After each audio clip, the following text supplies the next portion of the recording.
हो गया। नमस्कार साथियों, मैं रितेश कुमार। कुछ कारणवश मैं घर चला गया था कुछ दिन के लिए, तो मेरी क्लास स्थगित थी। तो कुछ कारण ऐसा था कि मैं नहीं आ पाया, तो कोई नहीं, जहाँ हम लोग छोड़े थे उसके आगे हम लोग चलते हैं। तो हम लोग कुछ पढ़े थे जीवमंडल के बारे में, शीतमंडल तक हम लोग कंप्लीट कर दिए थे शीतमंडल के बारे में। उसके बाद हम लोग को चलना था आगे पृथ्वी की आंतरिक संरचना के बारे में, यानी इंटीरियर ऑफ अर्थ के बारे में हम लोगों को पढ़ना था। तो इंटीरियर ऑफ अर्थ के बारे में हम लोग सबसे पहले जानेंगे कि ये अर्थ के अंदर में क्या क्या चीज़ है, कौन कौन सी धातु पाई जाती है, कौन कौन सी लेयर पाई जाती है, पृथ्वी के अंदर में कैसा धातु होता है, वो चीज़ के बारे में हम लोग जानेंगे आज।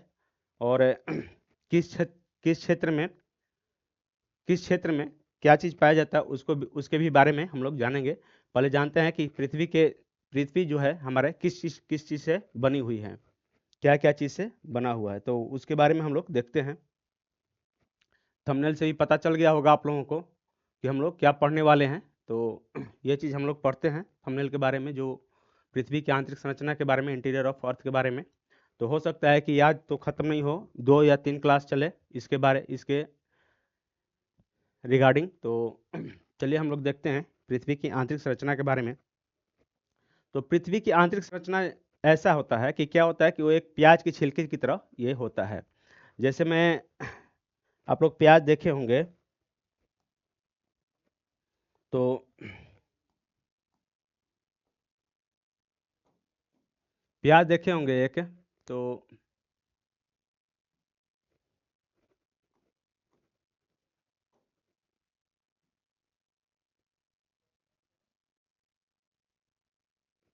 तो ये क्या होता है कि ऐसे इसमें एक लेयर होता है प्याज में भी एक लेयर होता है। तो ऐसे ही पृथ्वी का भी एक लेयर होता है, बहुत सारे पृथ्वी में लेयर होते हैं, उसका नाम रखा गया है अलग अलग। तो नाम अलग अलग रखा गया है पृथ्वी के लेयर के बारे में। तो ऐसे करके एक ये अलग होता है, एक लेयर ये हो जाएगा, एक लेयर ये हो जाएगा, एक लेयर ये हो जाएगा, एक लेयर ये, ऐसे करके अलग अलग लेयर होता है। तो इसके बारे में हम लोग जानेंगे कि कैसा कैसा लेयर होता है, कौन मतलब कि कौन सी धातु कहाँ पाई जाती है, किस लेयर में कौन कौन चीज़ से मिलकर, किस किस धातु से मिलकर बना हुआ है।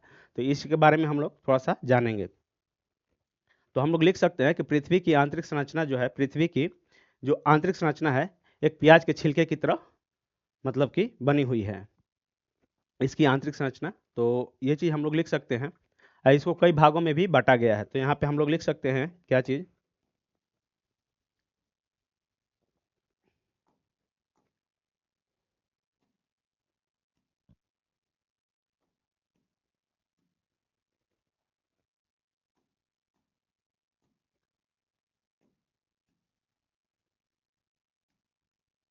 ये हमारा पृथ्वी हो गई, और क्या,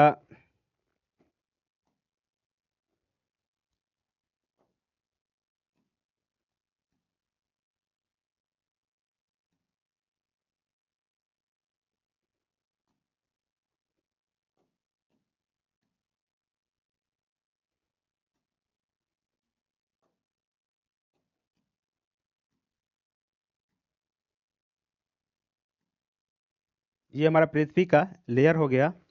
तो इसको क्या बोलते हैं हम लोग, क्रस्ट। इसको क्या बोलते हैं, क्रस्ट। इसको क्या बोलेंगे हम लोग, मेंटल।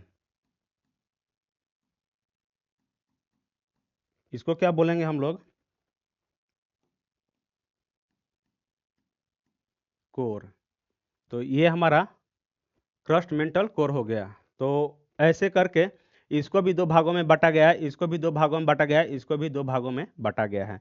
तो वो चीज़ हम लोग आगे पढ़ेंगे, पहले हम लोग पढ़ते हैं कुछ कि ये इसकी कैसी बनावट है। तो यहाँ पे हम लोग लिख सकते हैं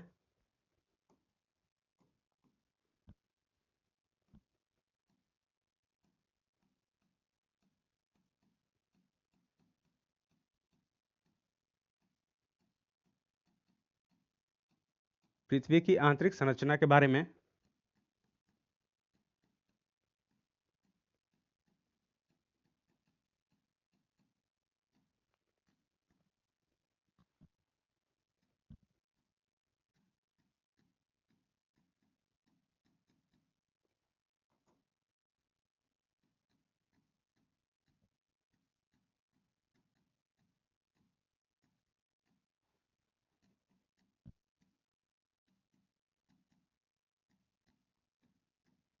एक प्याज की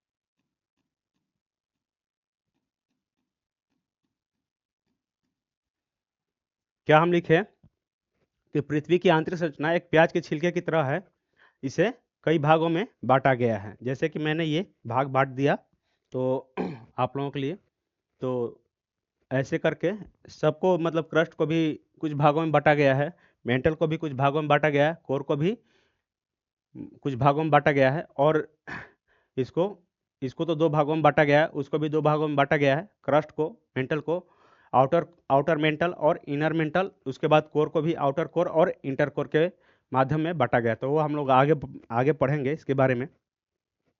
तो देखिए क्या होता है कि पृथ्वी की आंतरिक संरचना जो है, हम लोगों को इसके बारे में वास्तविक जानकारी पता नहीं है।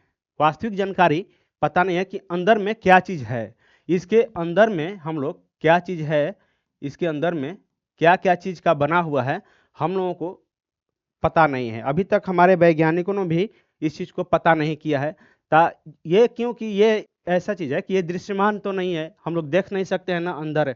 कितना भी अंदर जाएंगे तो कितना भी खुदाई करेंगे पृथ्वी के अंदर, तो 1 से 2 किलोमीटर 3 किलोमीटर, या बोरिंग भी गलाएंगे, बोरवेल भी, पंपिंग सेट भी हम लोग गलाते हैं पृथ्वी के अंदर, तो उसके अनुसार हम लोग पता करेंगे।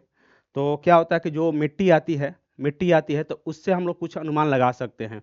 तो कितना गला सकते हैं, 200 फीट 300 फीट खूब होगा, तो 600 फीट, उससे तो ज़्यादा ज़रूरत नहीं पड़ेगी हम लोगों को, 600 800, उससे ज़्यादा हम लोगों को ज़रूरत नहीं पड़ती है, उतना में पानी अच्छा मिल जाता है पृथ्वी के अंदर।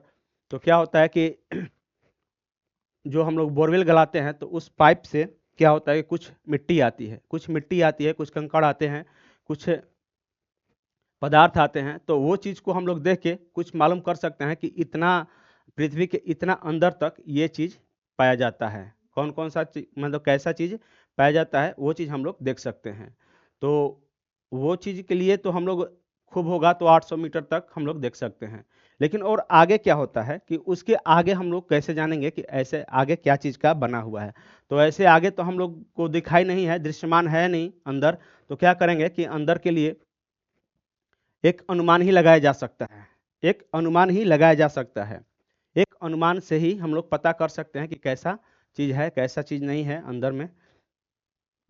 और क्या होता है कि पृथ्वी के आंतरिक भाग को अंतर्जात बल और बहिर्जात बल लगातार, मतलब कि लगातार क्या होता है कि भूदृश्य के आकार पे ही हम लोग क्या कर सकते हैं कि कार्य करने, इसको भूदृश्य जो होता है, भूदृश्य के आकार देने का कार्य करता है। क्या होता है कि अंतर्जात बल जो होता है, जो कि अंदर से जो भी बल लगता है पृथ्वी से, और बहिर्जात बल दोनों जो लगता है, तो पृथ्वी का जो आकार है, हमारा जो पृथ्वी का गोल आकार है, तो इसको इसको आकार देने का कार्य कौन करता है, इसको आकार देने का कार्य कौन करता है। तो एक तो बहिर्जात बल हो गया और एक अंतर्जात बल हो गया। तो मान लीजिए कि क्या होता है कि अंदर में क्या है, यहाँ कोर में क्या है, हम लोगों को नहीं मालूम है, हम लोगों को नहीं मालूम है। लेकिन कुछ तो होगा ही, कुछ तो होगा इसमें, या तो मैग्मा होगा, या ठोस पदार्थ होगा, या लिक्विड के पदार्थ में होगा, तो कुछ तो होगा। तो ये भी तो कुछ बाहर से, जब बाहर से बल लगेगा तो अंदर से भी कुछ तो बल लगेगा।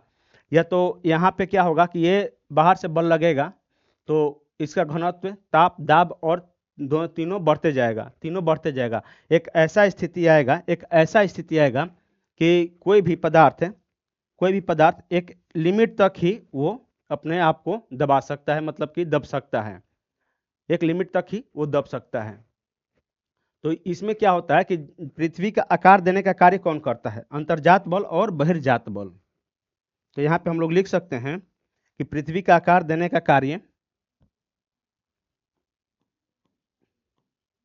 पृथ्वी का आकार देने का कार्य कार्य कौन करता है? अंतर जात बल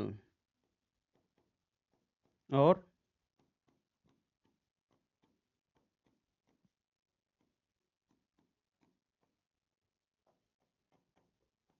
बहिर्जात बल। बहिर्जात बल ये दोनों पृथ्वी का आकार देने का कार्य करता है। जैसे कि पृथ्वी की संरचना के बारे में हम लोग जानेंगे तो क्या होता है कि हमारी पृथ्वी आखिर गोल ही क्यों है? लंबा तो हो सकती है, चरखोट भी तो हो सकती है, चौड़ाई भी तो हो सकता है, लंबाई भी तो इसका हो सकता है, लेकिन बट क्या है कि चारों तरफ से एक बहिर्जात बल लग रहा है और अंदर से भी एक अंतर्जात बल लग रहा है। तो इस कारण क्या होता है कि हमारा पृथ्वी का आकार क्या होता है कि गोल, एक सर्कल टाइप पे ये हो जाता है। अब हम लोग क्या पढ़ते हैं इसके बारे में कि पृथ्वी की आंतरिक संरचना के बारे में हम लोग स्रोत के बारे में देखते हैं कि पृथ्वी की आंतरिक संरचना के बारे में जानकारी जो है, स्रोत है वो कहाँ से मिल सकता है, कैसे हम लोग उसके बारे में जान सकते हैं। तो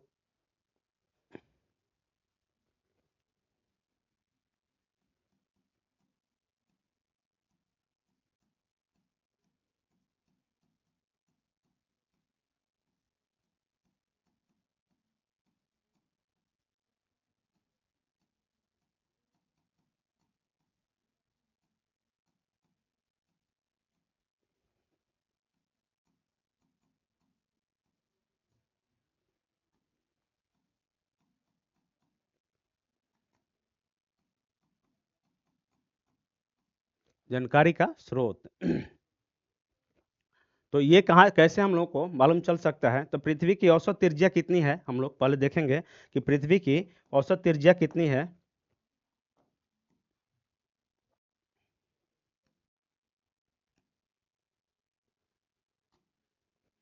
तो ये हमारा क्या हो जाएगा यहाँ पे, ये हमारा व्यास हो जाएगा, ये हमारा व्यास हो जाएगा। तो ये हमारा क्या हो जाएगा, यहाँ से हम मानते हैं कि ये 50 व्यास। त्रिज्या कितना होता है? व्यास का आधा होता है। त्रिज्या कितना होता है? व्यास का आधा होता है। तो हमारा ये त्रिज्या कितनी है? ये चाहे ये कोई भी, मतलब कि ये लाइन इसका आधा या ये लाइन तो इसकी कितनी त्रिज्या है? 6370 किलोमीटर। इसकी त्रिज्या कितनी है? 6370 किलोमीटर इसकी। आर इजिकल टू कितना हो जाएगा?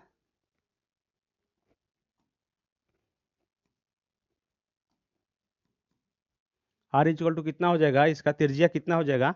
6370 या कहीं कहीं देता है 71 भी देता है। तो इसमें बहुत सारे बुक में 71 भी देता है और एनसीईआरटी के अनुसार क्या दिया है?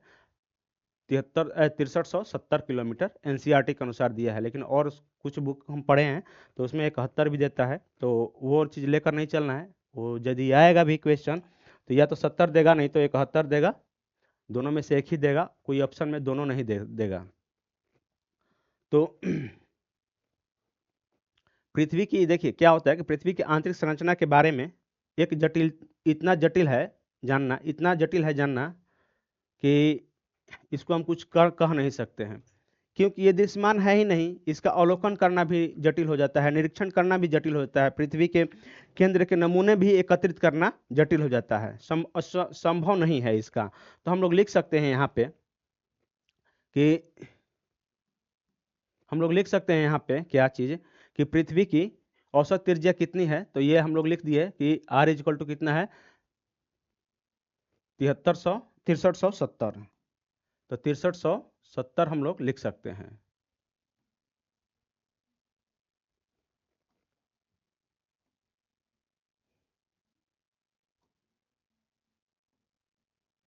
तिरसठ सौ 70 किलोमीटर। तो यहाँ पे लिख सकते हैं हम लोग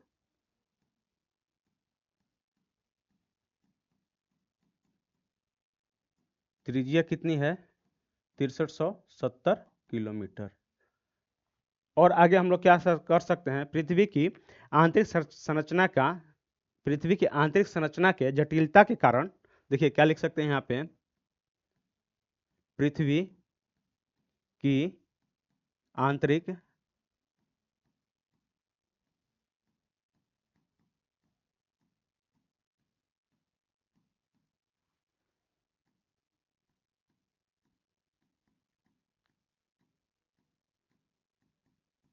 जटिलता के कारण क्या होता है, इसका अवलोकन करना, क्या होता है, इसका अवलोकन करना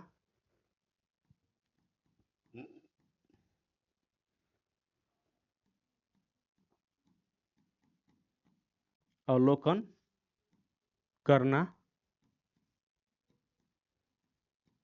निरीक्षण करना,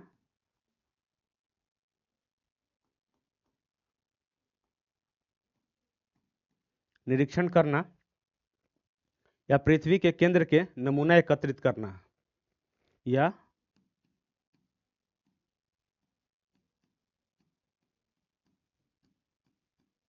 केंद्र का नमूना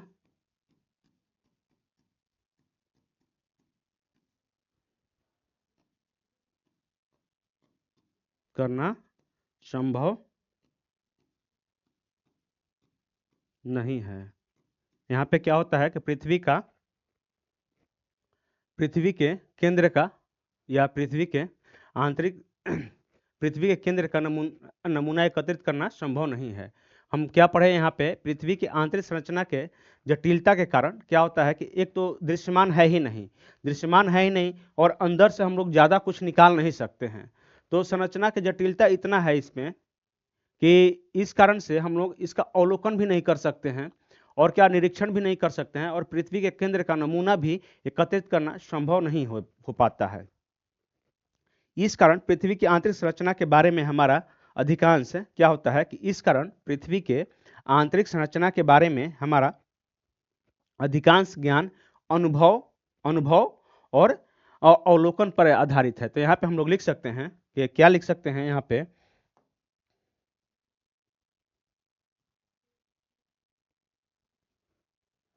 यहाँ पे क्या लिख सकते हैं इस कारण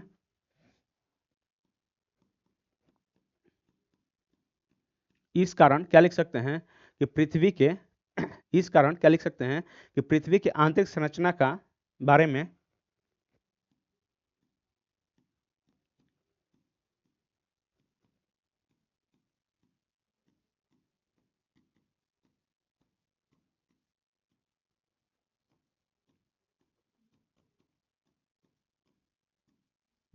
आंतरिक संरचना के हमारा अधिकांश बारे में हमारा अधिकांश ज्ञान क्या लिख सकते हैं कि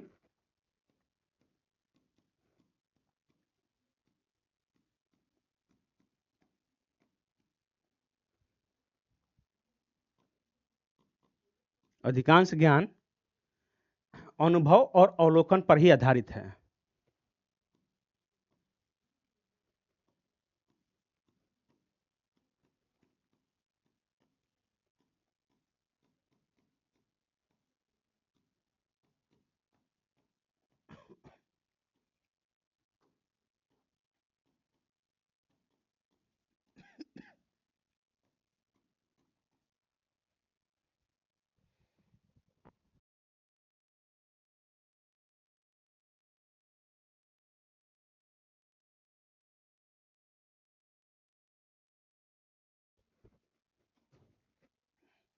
आधारित है क्या हम लोग लिख सकते हैं कि इस कारण क्या होता है कि पृथ्वी की आंतरिक संरचना के बारे में हमारा अधिकांश ज्ञान क्या होता है कि अनुभव और अवलोकन पर ही आधारित है। और क्या होता है कि देखिए, पृथ्वी की आंतरिक संरचना के बारे में, आंतरिक संरचना के विषय में क्या होता है कि हमें जानकारी कहाँ से मिलती है, तो दो भागों में विभाजित किया गया है। तो हम लोग लिख सकते हैं यहाँ पे, पृथ्वी की आंतरिक संरचना के विषय में जानकारी के लिए पृथ्वी के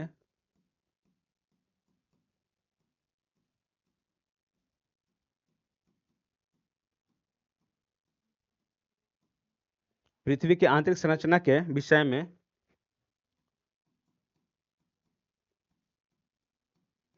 में जानकारी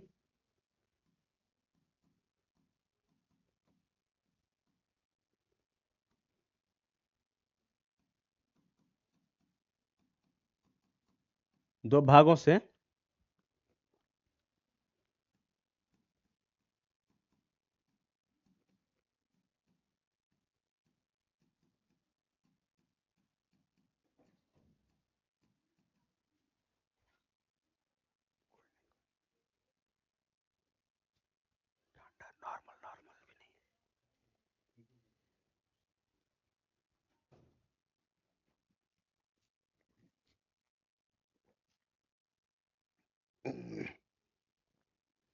क्या है कि दो भागों में विभाजित किया गया है। पृथ्वी की आंतरिक संरचना जो होता है, आंतरिक संरचना के विषय में जानकारी को दो भागों में विभाजित किया गया है। पहला क्या है, तो पहला क्या है इसमें,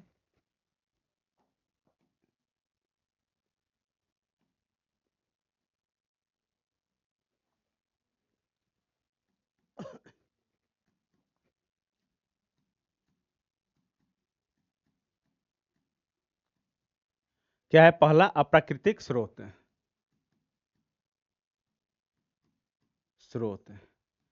और क्या होता है दूसरा,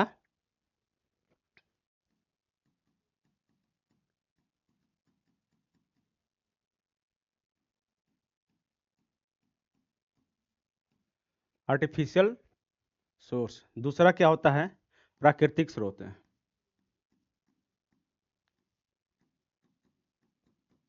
प्राकृतिक स्रोत यानी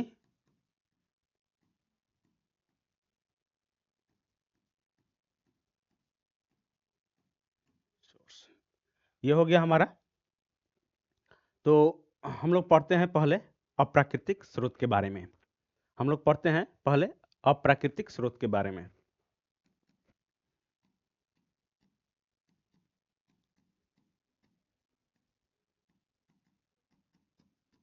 स्रोत,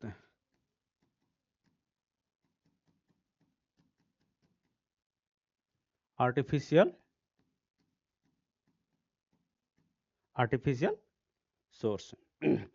तो देखिए, आर्टिफिशियल सोर्स है, अप्राकृतिक स्रोत है। तो इसमें क्या होता है कि घनत्व, दाब और ताप, घनत्व, दाब और ताप, क्या होता है, घनत्व, दाब और ताप के आधार पर हम लोग क्या कर सकते हैं कि पृथ्वी के आंतरिक भाग के विषय में कई निष्कर्ष निकाले जा सकते हैं। यहाँ पे लिख सकते हैं हम लोग कि घनत्व, ताप और दाब, घनत्व, ताप और दाब के आधार पर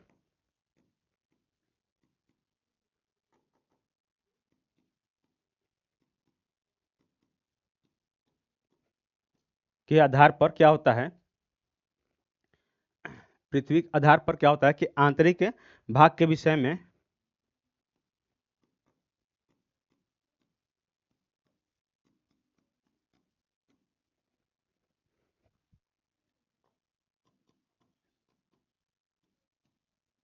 आंतरिक भाग के विषय में क्या होता है कि आंतरिक भाग के विषय में कई निष्कर्ष हम लोग निकाल सकते हैं।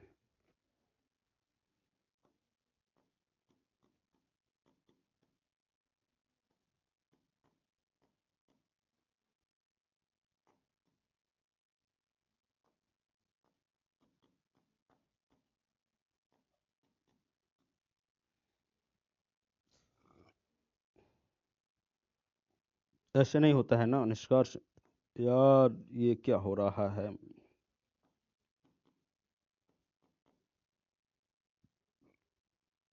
ऐसे ही होता है निष्कर्ष, लिखते हैं निष्कर्ष, समझ जाइएगा। तो ऐसे ही होता है निष्कर्ष। निष्कर्ष क्या होता है कि निकाला जा सकता है।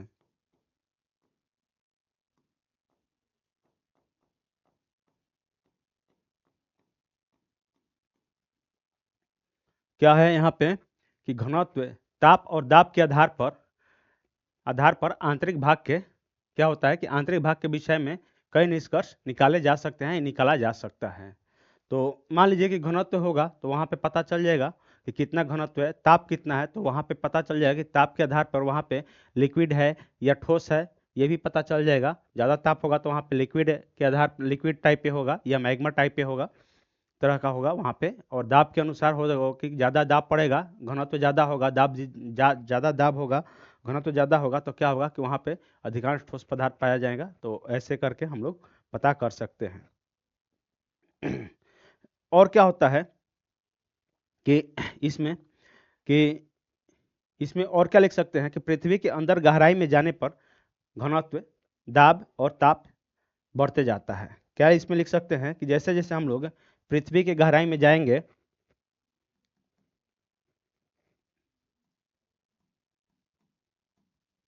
क्या लिख सकते हैं यहाँ पे, पृथ्वी के अंदर गहराई में जाने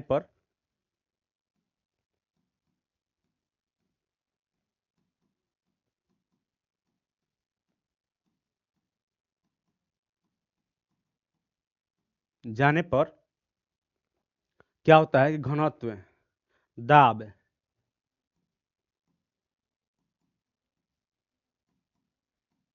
दाब और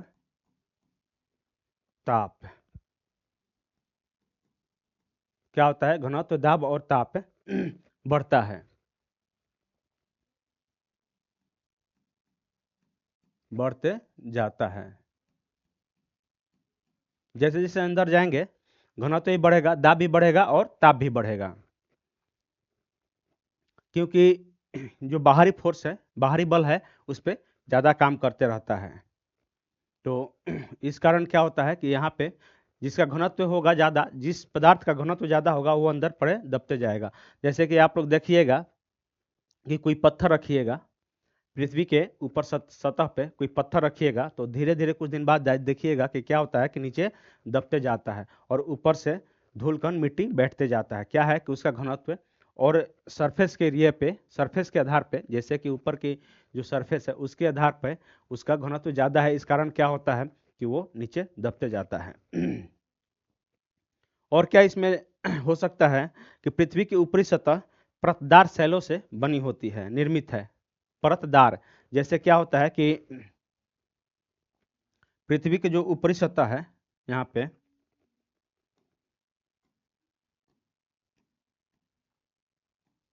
ये हमारे पृथ्वी हो गई, तो पृथ्वी की जो ऊपरी सतह है ये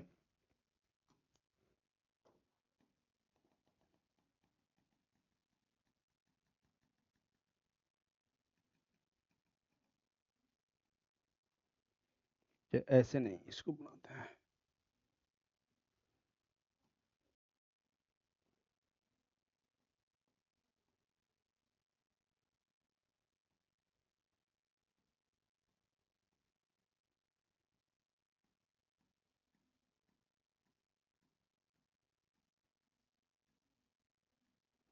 ये हमारा ऊपरी सतह है, तो ये क्या होता है कि परतदार चट्टान से, परतदार शैलों से बना होता है। परतदार शैल, जैसे कि एक देखिएगा कभी कभी पहाड़ों पे जाइएगा तो परत पत्थर होता है, तो वो क्या होता है कि एक परतदार शैलों से बना होता है, वो भी पत्थर। तो ऐसे करके हमारा पृथ्वी की जो चट्टानें हैं परतदार,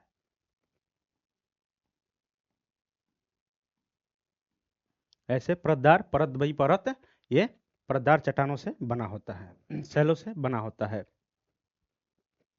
तो यहाँ पे लिख सकते हैं, यहाँ पे एक और ये चीज,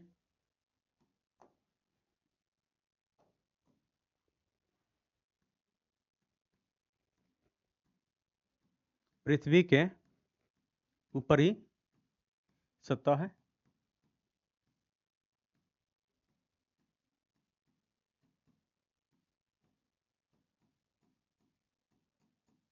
परतदार शैलों से निर्मित है, निर्मित है, परतदार शैलों से निर्मित है। इसका घनत्व कितना होता है, तो इसका घनत्व कितना होता है, तो घनत्व 2.5 से 3.5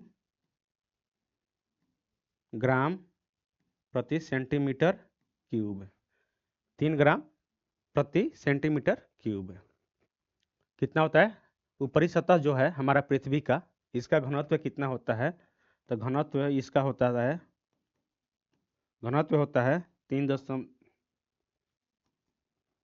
2.5 से ग्राम प्रति सेंटीमीटर क्यूब। ये हमारा इसका घनत्व हो गया ऊपरी सतह का। ऊपरी सतह कितना घनत्व हो गया? 2.5 से 3.5 ग्राम प्रति सेंटीमीटर क्यूब। और क्या देख सकते हैं इसमें? तो देखिए, इसको तो हम लोग 3 भाग में बांटे हैं पृथ्वी को। तो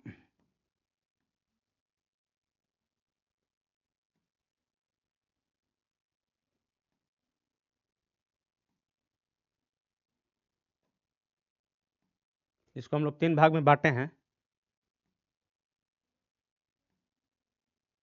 तो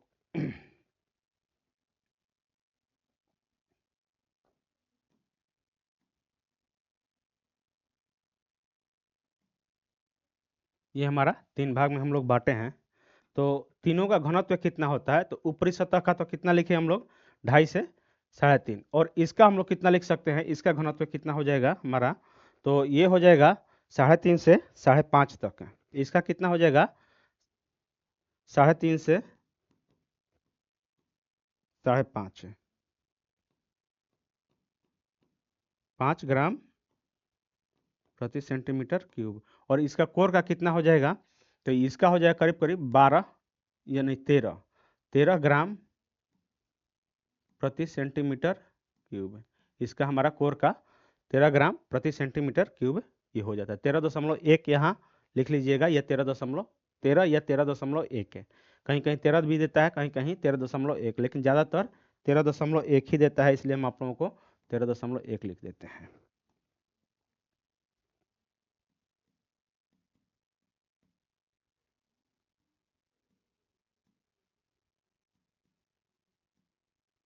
इसका घनत्व हो गया। तो इससे हम लोगों को क्या पता चलता है कि ये तो हमारा ऊपरी सतह है, सरफेस है, 2.5 से 3.5 है, 3.5 से 5.5 है।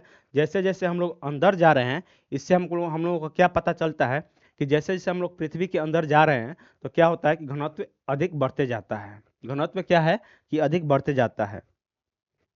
तो हम लोग ये भी लिख सकते हैं यहाँ पे कि जैसे जैसे पृथ्वी के गहराई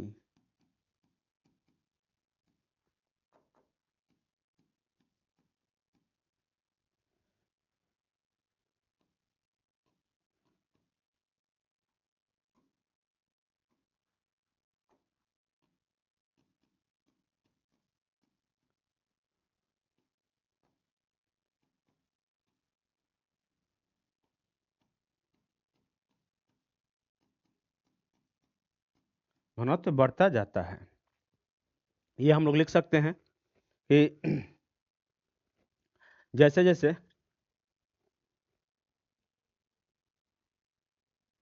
हम लोग पृथ्वी के अंदर में जाते हैं तो इसका गहराई बढ़ते जाता है। इससे क्या पता चलता है कि पृथ्वी का केंद्रीय भाग क्रोड से, मतलब कि क्रोड जो है सबसे अधिक घनत्व है, इसका सबसे अधिक घनत्व है।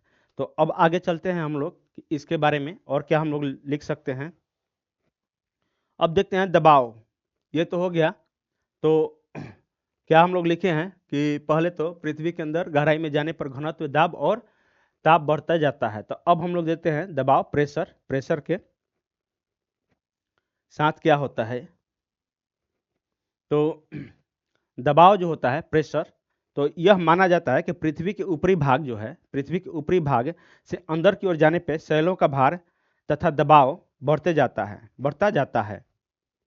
इसलिए आंतरिक भाग का घनत्व अधिक होता है। क्या हम लोग लिख सकते हैं यहाँ पे कि ये तो हम लोग लिख दिए हैं कि जैसे जैसे हम लोग अंदर जाते हैं ऊपर से, तो क्या होता है कि जैसे जैसे दबाव बढ़ता है, तो हम लोग पृथ्वी के अंदर जैसे जैसे दबाव बढ़ता है, जैसे जैसे अंदर जाते हैं तो अंदर जाने पर शैलों का भार तथा दबाव बढ़ते जाता है। तो हम लोग लिख सकते हैं यहाँ पे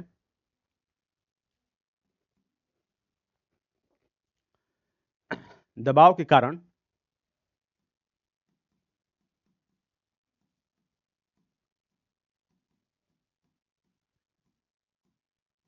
दबाव के कारण यह माना जाता है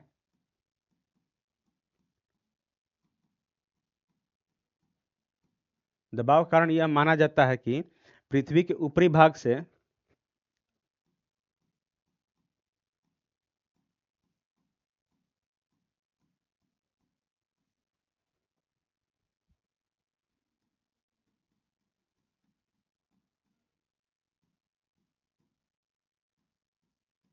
अंदर की ओर अंदर की ओर जाने पे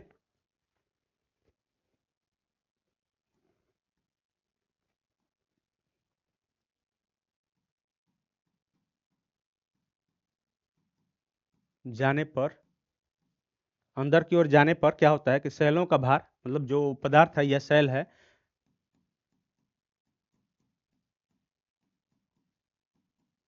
सेलों का भार तथा दबाव बढ़ते जाता है तथा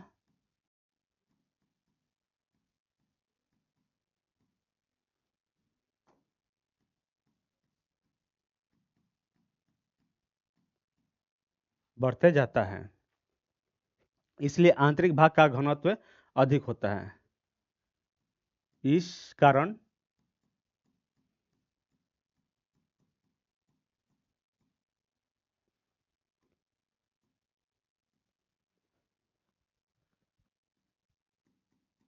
भाग का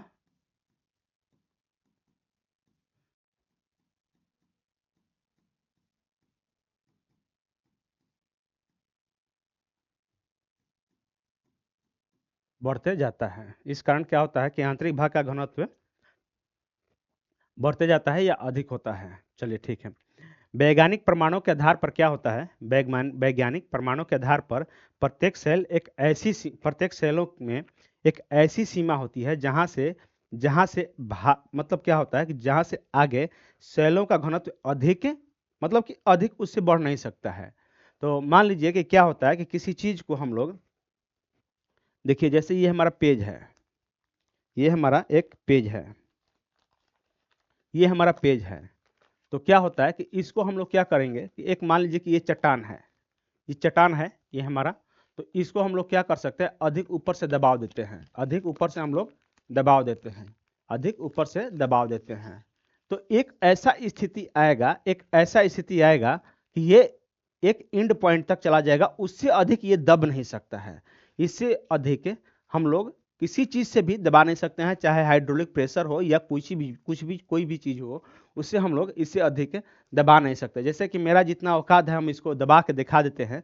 अब हमारा इससे ज़्यादा औकात नहीं है कि हम इसको आगे चल के दबा दें, इसको और चिपटा कर सके, या इसको और घनत्व, इसको इसमें और ज़्यादा घनत्व ला सकते हैं। तो देखिए ये चीज़ हो गया कि इतना बड़ा था। अब दाब पड़ने पे बाहरी प्रेशर पड़ रहा है, तो बाहरी प्रेशर से क्या होता है कि ये एक लिमिट तक हमारा इसका दबाव कारण एक क्या होगा कि एक लिमिट तक ही ये दब सकता है, इसका घनत्व एक लिमिट तक ही बढ़ सकता है, एक सीमा लिमिट होती है इसका। तो यहाँ पे हम लोग लिख सकते हैं वैज्ञानिक प्रमाणों के आधार पे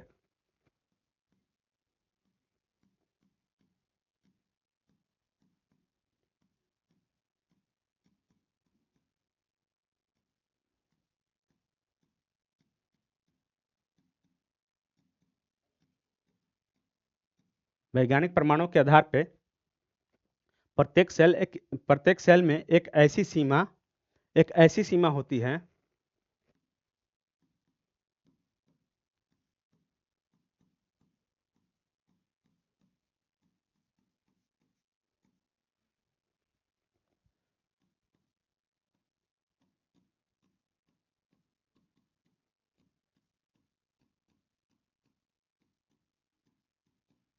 एक ऐसी सीमा होती है एक ऐसी सीमा होती है जहां से आगे सेलों में घनत्व अधिक नहीं बढ़ सकते हैं।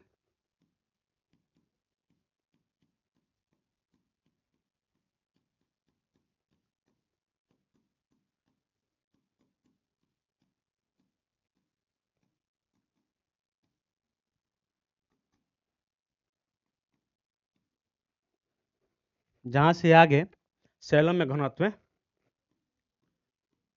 अधिक नहीं बढ़ सकता है, अधिक नहीं बढ़ सकता है।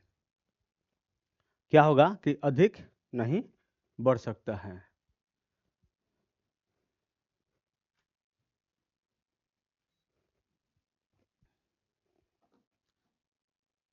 अधिक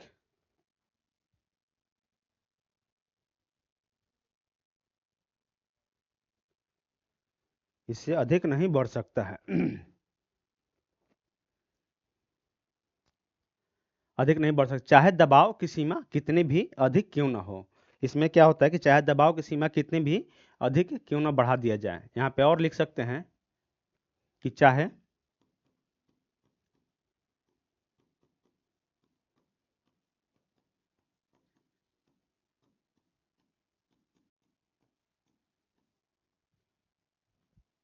कितनी भी अधिक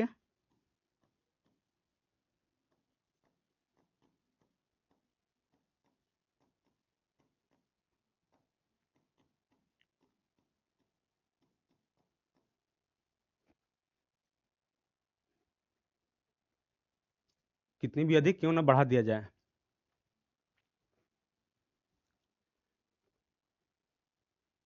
नहीं नहीं गुड़िया, एक्चुअली मुझे ऐसा प्रॉब्लम था कि मुझे घर जाना पड़ा, तो कोई नहीं, और क्लास तो हो रही थी ना। फिजिक्स का हो रहा होगा, केमिस्ट्री का हो रहा होगा, हिस्ट्री का हो रहा होगा, पॉलिटी हो रहा होगा, मैथ भी हो रहा होगा। तो कोई ना कोई सर पढ़ा रहे होंगे मेरे जगह पे, तो कोई नहीं, क्या किया जाए। मान लीजिए कि हम भी इंसान ही हैं, हमें भी किसी चीज़ की ज़रूरत पड़ती है, और हमारी भी फैमिली है, तो उसमें हमें भी फैमिली के साथ कुछ टाइम स्पेंड करना पड़ जाता है। तो इस कारण से मुझे कुछ जाना पड़ा, तो इसके लिए क्या किया जाए।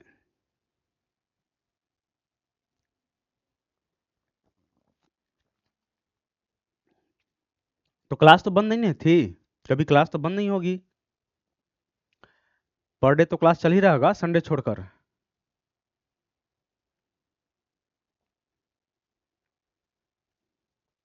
ठीक है, कोई नहीं, चल रहा था तो अब क्या दिक्कत था। तो चलिए आइए पढ़ते हैं आगे। तो क्या हम लोग लिखे कि वैज्ञानिक प्रमाणों के आधार पर प्रत्येक सेल में एक ऐसी सीमा होती है जहां से आगे सेलों का घनत्व नहीं, मतलब अधिक नहीं बढ़ सकता है, चाहे दबाव की सीमा कितनी भी अधिक क्यों ना बढ़ा दिया जाए। तो ये चीज हमारा, मान लीजिए कि हम जो एक पेज दिखाए हैं, तो ये चीज मान लीजिए कि एक सेल था, तो इसको हम एक लिमिट तक ही तो दबा सकते हैं। एक हम लिमिट तक ही दबा सकते हैं, कितना भी दबाए इसको, कितना भी दबाए तो एक लिमिट तक ही दबा सकते हैं। इससे कितना भी इसको अधिक, मतलब कि कितना भी अधिक इस पे दबाव दें, तो हमारा जितना औकात है उतना दबा सकते हैं। चाहे इससे किसी का अधिक औकात है, इस पे हाथी चढ़ा दो या हाइड्रोलिक डाल दो, हाइड्रोलिक प्रेशर डाल दो, तो एक लिमिट तक ही दबेगा, उसके बाद वो हाइड्रोलिक को भी कंट्रोल कर लेगा। तो ये चीज होता है। तो यही होता है, पृथ्वी के जो सेल हैं वो एक लिमिट तक ही दब सकता है। अतः इससे क्या पता चलता है कि पृथ्वी की अंतिम भाग का घनत्व अधिक दबाव के कारण नहीं, बल्कि भीतरी अंतिम भाग एक धातु का बना होता है। तो मान लीजिए कि क्या होता है कि एक कोई धातु होता है, तो कोई चीज को, पत्थर होगा या मान लीजिए कि सेल होगा, चाहे कोई भी होगा, सेल होगा, तो वो क्या होता है कि उस पर ज़्यादा दबाव डालने पर चूर चूर हो जाता है, लेकिन एक लिमिट तक ही होता है। तो वो तो चूर चूर हो जाएगा, लेकिन बट क्या है कि आंतरिक जो भाग है, क्रोड है, जो क्रोड है, वो तो चूर चूर नहीं हो सकता है। लोहा तो चूर चूर नहीं हो सकता है। एक ऐसा लोहा है कि वो एक आउट ऑफ, कितना भी उस पर दबाव डाल डाल दिया जाए तो क्या होगा कि एक उसको लिमिट तक ही अपने पास रखेगा। मान लीजिए कि जो भी सामान बना है हमारे पृथ्वी पे, तो उसमें लोहा आयरन बहुत ज़्यादा लगा होगा। जैसे कि एक जेसीबी है, हाइड्रोलिक मशीन है, तो उसमें भी वो भी एक लोहे के अनुसार ही बना है, लोहे से ही बना है। तो उसका भी एक अपना औकात ही है कि उतना से ज़्यादा हम लोग नहीं कर सकते हैं। तो इससे क्या हम लोग को पता चलता है,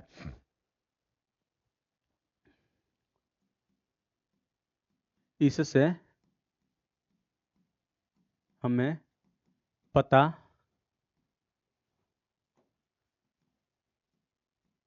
चलता है कि इससे हमें पता चलता है कि पृथ्वी के भीतरी अंतिम भाग जो कि क्या है, पृथ्वी का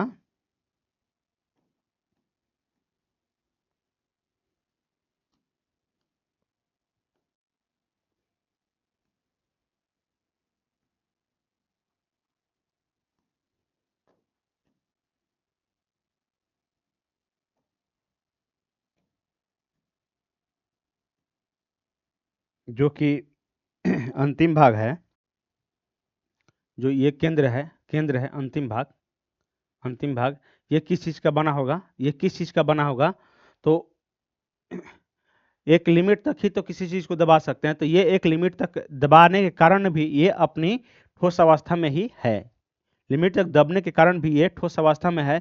यहाँ पे मैग्मा पाया जाता है, मैग्मा के कारण भी ये पिघल नहीं सकता है।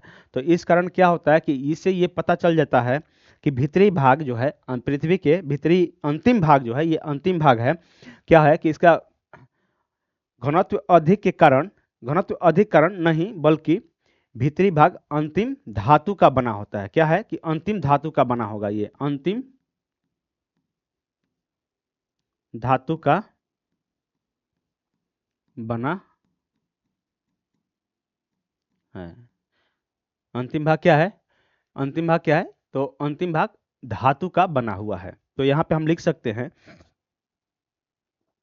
अतः इससे पता चलता है कि भीतरी भाग का घनत्व अधिक दबाव के कारण नहीं, भीतरी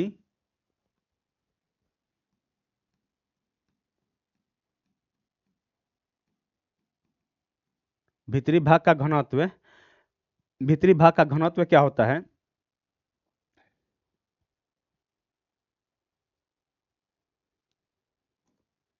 भीतरी अंतरिम भाग लिख दीजिए,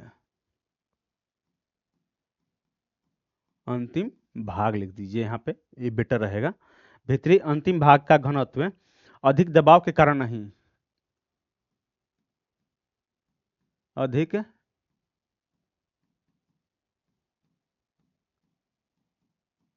कारण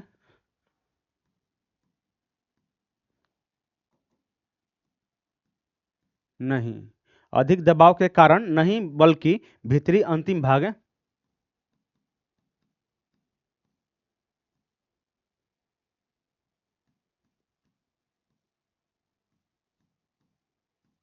अंतिम भाग क्या चीज, बल्कि भीतरी अंतिम भाग धातु का बना होगा, धातु का बना, इसलिए कि देखिए पत्थर का भी उतना घनत्व नहीं होता है, पत्थर का भी घनत्व अधिक नहीं होता है। तो पत्थर का घनत्व अधिक नहीं है तो क्या होगा कि मान लीजिए कि लोहा से भी ज्यादा घनत्व नहीं, पत्थर पत्थर से ज्यादा घनत्व लोहा का होता है, धातु का होता है। तो वो चीज है कि घनत्व ज्यादा किसका है, तो धातु का है। पत्थर से भी, सेल से भी ज्यादा घनत्व धातु का होता है। तो इस कारण क्या होता है कि ये कितना भी प्रेशर, बाहरी प्रेशर पड़े तो ये इसका एक लिमिट होता है दबने का। तो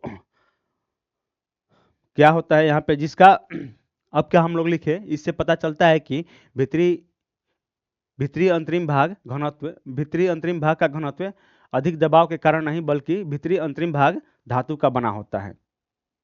किसका बना होता है, धातु का बना होता है, जिसका पदार्थ एक स्वयं अधिक घनत्व भारी अवस्था में। यहाँ पे और एक चीज लिख सकते हैं कि इसका पदार्थ है जिसका जिसका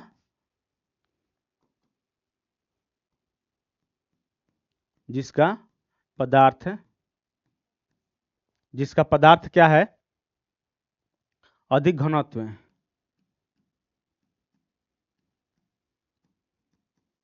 अधिक घनत्व एवं भारी अवस्था में है, अधिक घनत्व एवं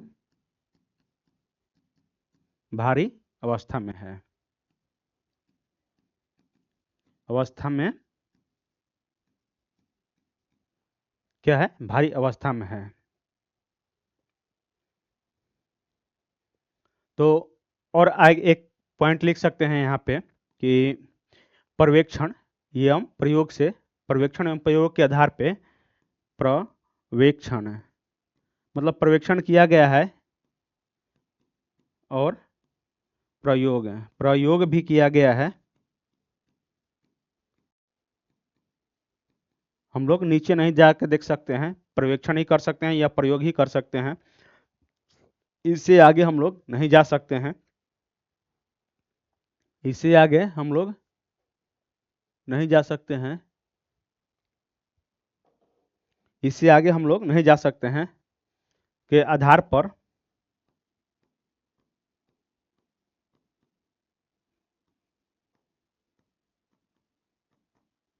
माना गया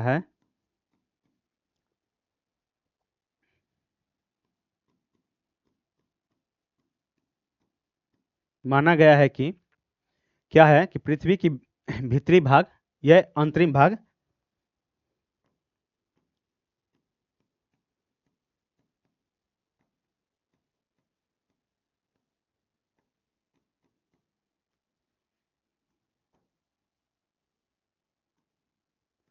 भीतरी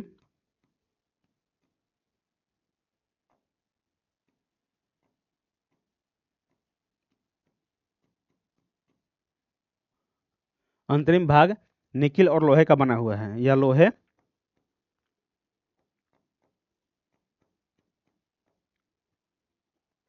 लोहा और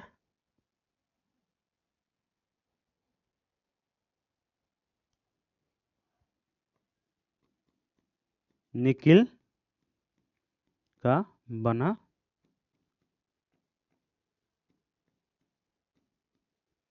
हुआ है।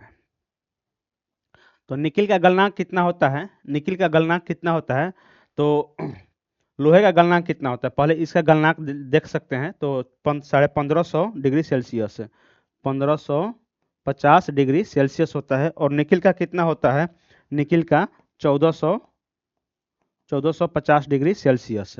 तो मान लीजिए कि इससे क्या पता चलता है कि यदि इससे इससे अधिक जा रहा है, ये केंद्र का भाग जो है, तो इससे 1400 या 1450, 1550 से अधिक जाएगा तो ये भी गला हुआ होगा, ये भी गला हुआ होगा। लेकिन ये गला नहीं है, ये ठोस पदार्थ में है। क्या है, भीतरी भाग क्या है, ठोस पदार्थ में है।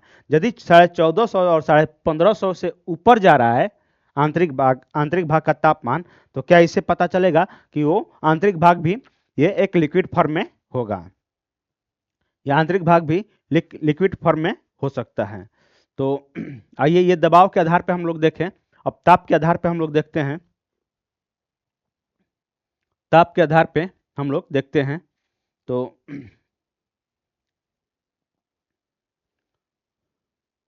ऐसा करते हैं कि हम लोगों को टाइम तो हो गया है, तो लिखवाने के लिए लिखवा देंगे, लेकिन थोड़ा सा समझा देते हैं। तो उसके बाद हम लोग कल जो होगा इसके बारे में हम लोग, टाइम हो चुका है, करीब करीब 1 घंटा हो चुका है, तो इससे आगे हम लोग कल पढ़ेंगे आप लोगों के साथ। तो नहीं तो फिर लिखवाएंगे तो ये भी छूट जाएगा, और बीच में छोड़ना अच्छी बात नहीं है। कोई चीज़ काम कीजिए तो पूरा कीजिए, और पूरा करने के बाद ही उसको करते हैं। तो इसको हम लोग कल पढ़ते हैं, तब तक के लिए tata bye bye, good night, जय हिंद, जय भारत।